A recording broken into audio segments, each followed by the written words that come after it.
जन्नत के पत्ते असकलम निम्रा अहमद।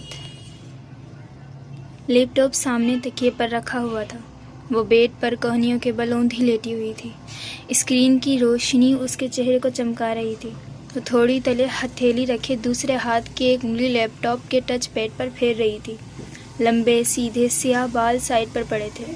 इसकी आंखें भी वैसी ही थीं, सियाह बड़ी बड़ी आंखें और चांदनी जैसी चमक थी, और चेहरा मलाई का बना लगता था, सफ़ेद साफ और चिकना सा। वो इसी मगन अंदाज में स्क्रीन पर नज़रें मरकूज के टच पैड पर उंगली फेर रही थी। एक क्लिक के बाद कोई सफ़ा खुला तो इसकी मुतहर्रिक उंगली रुक गई। स्क्रीन पर जमी आंखों में ज़रा तफक्कुर उभरा और फिर बेचैनी। इसने जल्दी जल्दी 2-3 बटन दबाए। लोडिंग। अगले सफ़े के लोड होने का इंतज़ार करते हुए इसी मुस्तरिब अंदाज में इसने उंगली से चेहरे की दाएं तरफ से फिसलती लटें पीछे की। चंद सेकंड में सफ़ा लोड हो गया। वो बेचैन होकर चेहरा स्क्रीन के करीब लाई तो उसके बालों की चंद लटें फिसल कर फिर चेहरे के सामने आ गई। जैसे जैसे वो पढ़ती गई इसकी आंखें हैरत से फैलती गईं, लब ज़रा से खुल गए और पूरा वजूद बेयकीनी में डूब गया। ढेर सारे लम्हे लगे थे इसको खुद को यकीन दिलाने में जो वो पढ़ रही थी बिल्कुल सच है। और जैसे ही इसके जहन ने यकीन की धरती को छुआ वो एक झटके से उठ बैठी। इसका फ़ोन साइड टेबल पर रखा था। इसने हाथ बढ़ाकर सेल उठाया और जल्दी जल्दी कोई नंबर डायल किया। रात की मुकद्दस खामोशी में बटनों की आवाज़ ने ज़रा सा इर्तिआश पैदा किया। इसने फ़ोन कान से लगाया। दूसरी तरफ बेल जा रही थी। हेलो सारा। शायद राब्ता मिल गया था। तभी वो बेहद खुशी से चहकी। कैसी हो? सो तो नहीं गई थी? दूसरी तरफ उसकी दोस्त कुछ कह रही थी। वो लम्हे भर को सुनने के लिए रुकी और फिर हंस पड़ी। सारी बातें छोड़ो, मेरे पास जो बड़ी खबर है वो सुनो। उसने आदतन अपने बालों की लट को उंगली पर लपेटते हुए कहा। तुम यकीन नहीं करोगी, मैं जानती हूँ। अरे नहीं यार, दिलावर भाई की शादी के बारे में नहीं है। दूसरी तरफ ज़ारा ने कुछ कहा तो उसने फ़ौरन तरद्दुद की। बल्कि तुम ऐसा करो, गैस करो मैं तुम्हें क्या बताने वाली हूँ। उसने एक हाथ से लैपटॉप साइड पर किया और तकिया निकाल कर बैकग्राउंड से टेक लगाकर कहा। फिर उसने टेक लगाकर पाँव सीधे कर लिए। साथ साथ वो ज़ारा के अंदाज़ों की तरद्दुद भी किए जा रही थी। नहीं, बिल्कुल नहीं, ऐसा तो बिल्कुल भी नहीं है। अरे मेरी शादी भी नहीं हो रही। जी नहीं, इरम की भी नहीं हो रही। सीरियसली ज़ारा, तुम्हारी सोच बस यही तक है। अब कान खोल कर सुनो तुम। वो आर्मडियोस स्केचिंग प्रोग्राम याद है जिसके लिए हमने अप्लाई किया था? Can you believe it Zara? European Union ने मुझे स्कॉलरशिप के लिए सिलेक्ट किया है। दूसरी जानिब ज़ारा इतनी ज़ोर से चीखी कि मोबाइल का स्पीकर बंद होने के बावजूद भी उसकी चीख पूरे कमरे में गूंजी थी। बिल्कुल सच कह रही हूँ ज़ारा, अभी 15 मिनट पहले मुझे यूनिवर्सिटी की मेल मिली है। और साथ ही लैपटॉप का रुख अपनी तरफ मोड़कर दोबारा गौर से स्क्रीन को देखा जहाँ 15 मिनट पहले ही सिलेक्शन मेल आई है। तुम भी फ़ौरन चेक करो, तुमने भी अप्लाई किया था, तुम्हें भी मेल आई होगी। वो फ़ोन एक हाथ में पकड़कर दूसरे हाथ से लैपटॉप ऑफ कर रही थी। लैपटॉप की स्क्रीन पर अंधेरा हुआ तो उसने हाथ बढ़ाकर स्क्रीन को बंद किया और साइड टेबल पर रख दिया। मैंने सबान जी को नेट पर देखा है, बहुत ही खूबसूरत यूनिवर्सिटी है, मगर वो थोड़ी देर को खामोश हो गई। दूसरी तरफ से इस्तफसार पर फिर से बोली, बस एक छोटा सा मसला है, हम अपनी फैमिलीज़ को इसके बारे में नहीं बताएंगे। धीमी आवाज़ में बोलते हुए उसने बंद दरवाजे को देखा। दरअसल सबान जी में लड़कियों के हेड स्कार्फ पर पाबंदी है। इधर सर ढाँपना मना है। घर वालों को बताकर मुतफक्किर करने के बजाय इस बात को गोल कर जाना। वैसे भी हम दोनों ही स्कार्फ नहीं लेती। इस पल खिड़की के बाहर कुछ खटका हुआ था। वो चौंक कर देखने लगी। कदादम खिड़कियों के आगे भारी पर्दे गिरे हुए थे, अलबत्ता पीछे जालियाँ खुली थी। शायद उसका वहम था। वो सर झटक कर फ़ोन की तरफ मुतवज्जे हो गई। अब्बा ने मुझे कभी स्कार्फ लेने या सर ढाँकने पर मजबूर नहीं किया, थैंक गॉड। हाँ, इरम के घर के बाहर स्कार्फ लेती है। इसके अब्बू ताया फुकान कुछ सख्त है ना। फिर वो बेड से टेक लगाते हुए नीम दराज होकर बताने लगी। परमिशन का तो कोई मसला ही नहीं है। अब्बा स्पेन जाने की इजाज़त ना देते, मगर तुर्की में सबीन फुप्पो रहती हैं तो वो मान गए थे। वैसे भी इन्हें अपनी बेटी पर पूरा भरोसा है। फिर वो चंद लम्हे अपनी दोस्त की बातें सुनती रही। ज़ारा खामोश हुई तो उसने फिर नफ़ी में सर हिलाया। कल नहीं, दावर भाई की मेहंदी कल है। तुम नहीं आ रही हो ना? और हाँ, और मैं और इरम लहंगा पहन रहे हैं। सारे कज़न्स बहुत एक्साइटेड हैं। ख़ानदान की पहली शादी है ना। ओके, अब तुम जाकर मेल चेक करो, मैं भी सोती हूँ, रात बहुत हो गई है। الوداعی کلمات بولنے کے بعد اس نے فون تکیے پر اچھال دیا، پھر باہر جانے کے لیے اٹھ کھڑی ہوئی۔ باہر جو لاؤنج خاموشی میں ڈوبا ہوا تھا۔ حیا نے آہستہ سے اپنے کمرے کا دروازہ بند کیا، ننگے پاؤں چلتے لاؤنج سے کچن میں آئی۔ سیاہ قمیض اور کھلے ٹراؤزر میں اس کا قد اور بھی دراز لگ رہا تھا۔ کچن میں اندھیرا پھیلا ہوا تھا۔ وہ دروازے پر رکی اور ہاتھ بڑھا کر کچن کی لائٹ جلائی۔ ساری بتیاں جل گئیں۔ اس نے آگے بڑھ کر فریج کا دروازہ کھولا اور پانی کی بوتل نکالنے کو جھکی۔ جھکنے سے بال پھسل کر سامنے آ گئے۔ حیا نے نرمی سے ان کو پیچھے ہٹایا اور پانی کی بوتل لے کر سیدھی ہوئی۔ کاؤنٹر پر رکھے ریک سے گلاس اٹھایا اور پانی گلاس میں انڈیلنے لگی۔ تبھی اس کی نگاہ کاؤنٹر پر رکھی سفید چیز پر پڑی۔ وہ جیسے چونک اٹھی، بوتل وہیں رکھ کر آگے آئی۔ وہ سفید کھلے گلابوں کا بکے تھا، ساتھ ایک سفید لفافہ بھی تھا۔ حیا نے گلدستہ اٹھایا اور دھیرے سے پاس لا کر آنکھیں موندے اس کو سونگھا۔ دل فریب تازگی بھری مہک اس میں اتر گئی۔ پھول بالکل تازہ تھے، جیسے ابھی توڑے ہوں۔ جانے کون یہاں رکھ گیا؟ اس نے بند لفافہ اٹھایا اور پلٹ کر دیکھا۔ اس کے پتے والی جگہ پر حیا سلیمان لکھا ہوا تھا۔ بھیجنے والے کا کوئی پتہ نہیں لکھا تھا، بس کوریئر کی ٹکٹ لگی ہوئی تھی اور ٹکٹ پر 1 روز قبل کی تاریخ لکھی ہوئی تھی۔ اس کو تو کبھی کسی نے یوں پھول نہیں بھیجے۔ یہ کیا معاملہ تھا؟ الجھتے ہوئے حیا نے لفافہ چاک کیا۔ اس میں ایک موٹا کاغذ تھا۔ اس نے 2 انگلیاں ڈال کر کاغذ باہر نکالا۔ سفید کاغذ بالکل صاف تھا، نہ کوئی لکیر نہ ڈیزائن، بس اس کے وسط میں 2 لفظ لکھے ہوئے تھے، ویلکم ٹو سپانچی۔ وہ سناٹے میں رہ گئی۔ یہ کیا مذاق تھا؟ بھلا خط بھیجنے والے کو کیا معلوم کہ میں سپانجی جا رہی ہوں؟ خط پر تو 1 روز قبل کی تاریخ لکھی ہوئی تھی، جبکہ قبولیت کی میل تو ابھی 15 منٹ پہلے ملی۔ تو بھول بھیجنے والے کو 1 دن پہلے کیسے پتہ چل گیا؟ اگر زارا کو اس نے خود بتایا نہ ہوتا تو وہ یہی سمجھتی کہ اس کی حرکت ہے۔ یہ خط سپانجی یونیورسٹی کی طرف سے بھی نہیں آ سکتا تھا، کیونکہ اس پر لوکل کوریئر کی مہر لگی ہوئی تھی۔ پھر کس نے بھیجا ہے یہ؟ وہ پانی کا گلاس وہی سلیب پر رکھ کر بوکے اٹھا کر سوچتی ہوئے اپنے کمرے میں چلی گئی۔ اس نے لاک میں چابی گھمائی ہی تھی کہ گیٹ کے پار سے زارا آتی دکھائی دی۔ وہ دروازہ کھول کر مسکراتی ہوئی سیدھی ہوئی۔ حیا، مجھے تو کوئی میل نہیں ملی۔ زارا نے کھلے گیٹ کو دھکیل کر اندر قدم رکھا۔ اس کے چہرے پر اداسی تھی۔ کوئی بات نہیں، 1-2 دن میں آ جائے گی، فکر مت کرو، ہم نے ایک ساتھ ہی اپلائی کیا تھا، مجھے آ گئی تو تمہیں بھی آ جائے گی۔ اور میرا؟ صرف تمہارا ہے اور ہمارے ڈپارٹمنٹ میں سے اور انوائرمنٹل سائنس کی ایک لڑکی خدیجہ کا ہے۔ مجھے لگتا ہے میرا سلیکشن ہی نہیں ہوا۔ اوہ، اسے واقعی افسوس ہوا تھا۔ اس کی زارا سے اب بات ہو رہی تھی۔ خیر، تم کہیں جا رہی تھی؟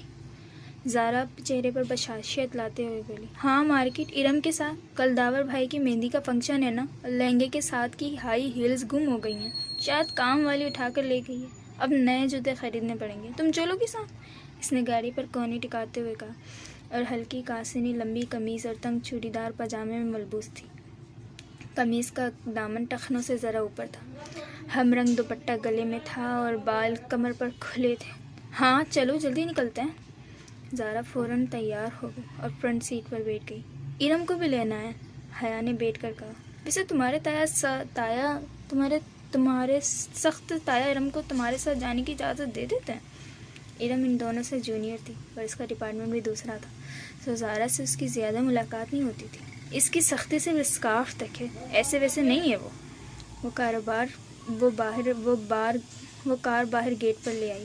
ارم کا گھر زارا کے ہمسائے میں تھا، دونوں گھروں کے درمیان کی دیوار میں آنے جانے کا راستہ تھا، لیکن اسے جب بھی ارم کو پک کرنا ہوتا تو وہ اس کے گیٹ پر ہارن کیا کرتی تھی۔ اب بھی زور سے ہارن دیا تو چند لمحوں میں ارم باہر آ گئی، کاسنی لمبی قمیض، ٹراؤزر اور ہم رنگ دوپٹہ سینے پر پھیلائے، چہرے پر کاسنی اسکارف لپیٹے ہوئے تقریباً بھاگتی ہوئی پچھلی سیٹ کے دروازے پر آئی۔ ہیلو حیا، ہیلو زارا، وہ چہکتی ہوئی کہہ کر بیٹھی اور دروازہ بند کیا۔ حیا کے ساتھ آؤٹنگ کے پروگرام پر وہ یوں ہی خوش ہوا کرتی تھی۔ کیسی ہو ارم؟ تم سے تو اب ملاقات ہی نہیں ہوتی۔ اس نے رخ موڑ کر اس کو دیکھا۔ آپ کا ڈپارٹمنٹ دور پڑتا ہے تبھی۔ اور ہاں، حیا بتا رہی تھی کہ آپ لوگوں کا ترکی میں سلیکشن ہو گیا ہے۔ میں سلیکٹ نہیں ہوئی، حیا ہو گئی ہے۔ خیر، اسی میں کوئی بہتری ہوگی۔ تم نے اپلائی نہیں کیا تھا؟ ابا اجازت دیتے تب نا، اس نے اداس ہو کر کہا۔ ویسے پیرنٹس کو اتنا سخت نہیں ہونا چاہیے، زارا نے کہا۔ حیا نے تادیبی نظروں سے زارا کو دیکھا کہ پہلے احساس کمتری میں مبتلا ارم مزید اداس نہ ہو جائے۔ ابا بھی پتہ نہیں اتنے سخت کیوں ہیں. گرمی میں اسکارف لینا اتنا آسان تو نہیں ہے. اور پھر کل مہندی کے لہنگے کی بھی آدھی آستینیں رکھنے نہیں دی. حیا کی بھی تو آدھی آستین ہے، مگر ابا ذرا بھی سلیمان چچا جیسے نہیں ہیں. ارم تمہیں آج کیا لینا ہے؟ کیا لینا ہے؟ میں نے تو جوتے لینے ہیں. اس نے خوف چھپاتے ہوئے بات کو بدلا. ارم ہر وقت یہی رونا روتی رہتی تھی. چوڑیاں لینی ہیں، مگر پوری آستین کے بلاؤزر کے ساتھ چوڑیاں کہاں اچھی لگیں گی. وہ منہ بسورے پھر سے شروع ہونے لگی تو حیا نے کیسٹ پلیئر آن کر دیا. عاطف اسلم کا گانا پوری آواز میں گونجنے لگا تو ارم کو چپ ہونا پڑا. مارکیٹ پہنچنے کے بعد ارم تو چوڑیاں ڈھونڈنے نکل گئی اور وہ دونوں میٹرو آ گئیں. یہ گولڈن والا جو تیسرے نمبر پر رکھا ہے وہ دکھائیں. بہت دیر بعد ایک اونچے ہیل اس کی نظر میں جچی تھی. یہ والا میم. سیلز مین نے جوتا نکال کر اس کے سامنے کیا. وہ زمین پر پنجوں کے بل بیٹھا تھا اور وہ دونوں کاؤچ پر بیٹھی تھی. پہنا دوں میم؟ بہت مؤدب اور شائستہ لہجے میں سیلز مین نے مسکرا کر پوچھا. میرے ہاتھ نہیں ٹوٹے ہوئے، میں خود پہن سکتی ہوں. جی شیور، یہ لیجیے. سیلز مین نے مسکراتے ہوئے جوتا اس کی طرف بڑھایا. اس نے اسے یوں پکڑ رکھا تھا کہ پکڑتے وقت حیا کی انگلیاں لازماً اس کے ہاتھ سے مس ہوتی. سامنے رکھ دو، میں اٹھا لوں گی. اس کے روکھے انداز پر سیلز مین نے گنگناتے ہوئے جوتا سامنے رکھ دیا. پھر بل کی ادائیگی کے بعد کاؤنٹر پر کھڑے لڑکے نے بقیہ رقم اس کی طرف بڑھائی تو حیا نے دیکھا کہ پیسے کے اوپر 5 کا سکہ رکھا ہوا ہے اور لڑکے نے سکہ یوں پکڑ رکھا تھا جیسے سیلز مین نے جوتا. شکریہ. حیا نے نوٹوں کو کنارے سے پکڑ کر کھینچا تو سکہ لڑکے کے ہاتھ میں ہی رہ گیا. میم آپ کا سکہ؟ لڑکے نے فاتحانہ مسکراتے ہوئے کہا کہ اب تو لازمی پکڑے گی اور یہ سامنے پڑے صدقے کے باکس میں ڈال دو. وہ بے نیازی سے شاپر تھامے پلٹی تو زارا نے بے اختیار کہکا لگایا. اس لڑکی کی شکل دیکھنے والی تھی حیا. دل تو کر رہا تھا اس کی شکل پر شاپ میں پڑے سارے جوتے مار دو. پتہ نہیں ہماری ذہنیت کب بدلے گی. یوں گھورتے ہیں جیسے پہلی بار کوئی لڑکی دیکھی ہو. وہ تنفر سے ناک سکیڑتی غصے سے سیڑھیاں اتر رہی تھی جب قریب سے ہی آواز آئی. تو اتنا بن سور کے باہر مت نکلا کرو بی بی. وہ چونک کر آخری سیڑھی پر رک گئی. ایک معمر خاتون تھی، بڑی سی چادر لپیٹے ہوئے، ناگواری بھری نگاہ اس پر ڈال کر اوپر زینے پر چڑھ گئی. ایک تو لوگوں کو راہ چلتے تبلیغ کا شوق ہوتا ہے. زارا اس کو کوہنی سے تھامے ہوئے وہاں سے لے آئی. تبھی ارم سامنے سے آتی دکھائی دی. اس کا سینے پر دوپٹہ اب سمٹ کر گلے میں جا چکا تھا. اس نے کوئی خاص شاپنگ نہیں کی تھی، شاید وہ اس کے ساتھ صرف آؤٹنگ کے لیے ہی آئی تھی. میٹرو سے وہ اسکوپ چلی آئیں تاکہ کچھ کھا پی لیں. رات کی دعوت تو طیا فرقان کی طرف تھی جو وہ بیٹی کی شادی کے لیے آئے ہوئے لوگوں کو دے رہے تھے. میرے لیے پائن ایپل منگوانا، میں ذرا بیکری سے کچھ لے آؤں. ارم جھپٹ کر باہر کو لپکی. حیا نے گہری سانس لیتے ہوئے اپنی سائڈ کا شیشہ نیچے کیا. سرد ہوا کا تھپڑ اندر آیا. مگر اتنی سردی میں سلش پینے کا اپنا ہی مزہ ہوتا ہے. وہ پارکنگ لاٹ میں موجود تھی اور ٹھنڈی ہوا نے سب کو گھیرا ہوا تھا. ارم خاصی کمپلیکیٹڈ لگتی ہے نا. ارم دور ہو گئی تو زارا اس کی طرف مڑی. اور تم اس کے کمپلیکس کو ہوا دے رہی ہو. الٹا اسی پر خفا ہوئی. طیا فرقان صرف اسکارف کی سختی کرتے ہیں اور بس اس بات پر خود ترسی کا شکار ہے اور تم بھی اس کا ساتھ دے رہی ہو. میں نے کہا ہے کہ بیچاری نہیں ہے وہ بیچاری. اب اس کو بھی یہی سمجھنا ہے کہ خواہ کی خود ترسی سے نکل ہے. ویٹر ہاتھ میں کارڈ پکڑے حیا کی طرف آ چکا تھا. تمہیں یاد ہے زارا جب پچھلے سال یونیورسٹی والوں نے ہمیں ترکی کے ٹرپ کی آس دلائی تھی اور آخری میں آ کر سارا پروگرام کینسل کر دیا تھا. آرڈر کر کے شیشہ اوپر چڑھا کر وہ یاد کرنے لگی. میں تو اتنی مایوس ہو گئی تھی، سوچا بھی نہ تھا کہ کبھی جا سکوں گی. اس کی آواز میں جھڑنے کی خوشی آدر آئی تھی. زارا اور وہ LLB کے 5ویں سال میں تھی. ان کا 7واں سیمسٹر کا درمیان تھا جب یورپی یونین کے اسکالرشپ کا اعلان ہوا، جس کے تحت یورپیہ اور ایشیائی یونیورسٹی کے اسٹوڈنٹس کا تبادلہ ہوگا. جب درخواست دینے کی باری آئی تو اس کو ترکی کی سبانجی یونیورسٹی کا فارم سب سے آسان لگا. پھر ایک ہسپانوی یونیورسٹی میں بھی ساتھ ہی اپلائی کیا. بآخر سبانجی نے اس کا انتخاب کر لیا. 7ویں سیمسٹر پورا کر کے اس کو 5 ماہ کے لیے ترکی جانا تھا، جہاں اس کے مضامین تو نہ تھے کہ ترکی کا قانون پاکستان کے قانون سے مختلف تھا. 5 ماہ کے لیے وہ اپنی مرضی سے کوئی بھی مضمون پڑھ سکتی تھی. پھر پاکستان واپس آ کر 8واں سیمسٹر شروع کرنا تھا. کتنا مزہ آیا حیا. کوئی رومانٹک سا بندہ ہم سفر تمہیں مل جائے تو تمہارا تو سفر کتنا خوبصورت ہو جائے. ہم سفر کوئی نہیں ملنے والا. پاکستان سے صرف ہم 2 لڑکیاں سمجھی جا رہی ہیں اور پھر ہم ٹھہری ویمن یونیورسٹی میں پڑھنے والی ہیں. وہ خدیجہ رانا جو تمہارے ساتھ جا رہی، اس سے کوئی بات نہیں ہوئی؟ ویٹر سے شیشہ بجایا تو حیا نے شیشہ نیچے کیا. نہیں، خدیجہ رانا کو تو میں جانتی بھی نہیں ہوں. اس نے سلش کا گلاس پکڑا पकड़े हज़ारा का उसको थमाया, इरम को डैश बोर्ड पर रखा। बेध्यानी में शीशा बंद करना भूल गई। इसके इल्म में ना रहा। दफ्तन ज़ारा का मोबाइल बजा। ज़ारा ने सिप लेते हुए फ़ोन कान से लगाया। हेलो अम्मा जी, क्या हुआ? आवाज़ ख़राब है। 1 मिनट। ज़ारा के फ़ोन पर सिग्नल ठीक नहीं आ रहे थे। वह स्लेज का गिलास हाथ में पकड़े बाहर निकले। हया अपने गिलास से छोटे छोटे सिप लेते हुए विंडो स्क्रीन से बाहर ज़ारा को देखने लगी। अब वो दरख्त के पास खड़ी बात कर रही थी। हेलो माय ब्यूटी, कोई एकदम से उसके बिल्कुल करीब आकर बोला था। वो डर कर उछली। ज़रा सा जूस भी कपड़ों पर गिरा। खुली खिड़की पर एक खूबसूरत औरत झुकी हुई थी। मेकअप से भरा चेहरा, आई शेडो से चमकती आंखें, भड़कती हुई सुर्खी, बालों का जोड़ा और चमचम करते कपड़े। वो औरत नहीं थी मगर मर्द भी नहीं था। डरो नहीं सोनियो, मैं तुम्हारी दोस्त हूँ, डोली कहते हैं मुझे। हटो हटो जाओ। वो घबरा गई। ख्वाजा सिरा के वजूद से सस्ते परफ्यूम की खुशबू उठ रही थी। उसे कराहियत सी आई। अच्छा सोनियो, ज़रा बात तो सुनो। उसने अपना चेहरा और झुकाया। उससे पहले कि वो आगे बढ़ता, हया ने स्लश का भरा गिलास उसके मुंह पर उलट दिया। ठंडी ठार बर्फ़ मुंह पर गिरी तो वो बिलबिला कर पीछे हुआ। उसने फुर्ती से शीशा पर कर लिया। सुनो जी। वो मुस्कुरा कर चेहरा साफ करते हुए शीशा बजाने लगा। बंद शीशे की वजह से उसकी आवाज़ कम आ रही थी। अब वो कोई गाना गुनगुना रहा था। कपकपाते हाथों से उसने इग्निशन में चाबी घुमाई और गाड़ी वहाँ से निकाल लाई। गाड़ी बेकरी के दाखिली दरवाजे के सामने गाड़ी रोकी और पीछे मुड़कर देखा। दूर दरख्तों के पास डोली नुमा ख्वाजा सिरा अभी तक वहीं खड़ा था। वो उसके पीछे नहीं आया था। अब वो गा भी नहीं रहा था, बस खामोश गहरी नज़रों से उसे देख रहा था। उसे बेख्तियार झुर्री सी आई। कहाँ रह गई हैं दोनों? उसने झंझला कर होंठ पर हाथ रख दिया। फिर गर्दन मोड़ कर देखा। वो अभी तक उसी को देख रहा था। इरम और ज़ारा को ड्रॉप करके वो अपने कमरे में आई। डिनर का वक्त होने वाला था। उसने कपड़े भी डिनर की मुनासिबत से पहने हुए थे, मगर जूस छलकने की वजह से ज़रा दाग पड़ गया था। इसने जल्दी से अपना दुपट्टा धोकर इस्त्री किया। इसे रह कर वो ख्वाजा सिरा याद आ रहा था। इस बरादरी के लोग अक्सर आकर पैसे मांगते थे, मगर ऐसी हरकत तो कभी किसी ने नहीं की। इस ख्वाजा सिरा की निगाहें और अंदाज इसको फिर से झुरझुरी आ गई। फिर जब वो अपनी तैयारी से मुतमईन होकर बाहर आई तो दरवाजे के बाहर पाँव किसी चीज़ से टकराया। वो चौंक गई। दरवाजे के साथ फर्श पर वो सफ़ेद अध खुले गुलाबों का बुका पड़ा था। साथ में एक बंद लिफाफा भी था। वो दोनों चीज़ें उठाकर सीधी हुई। लिफाफा खोला जिस पर हया सुलेमान लिखा हुआ था। अंदर वही सफ़ेद बेसतर चौकोर कागज़ था। उसके वस्त में उर्दू में लिखा था, उम्मीद करता हूँ आपका आज का डिनर अच्छा गुजरेगा। उसने लिफाफा पलट कर देखा। इस पर और कुछ नहीं लिखा था, बस लिफाफे पर गुज़िश्ता रोज़ की मोहर लगी थी।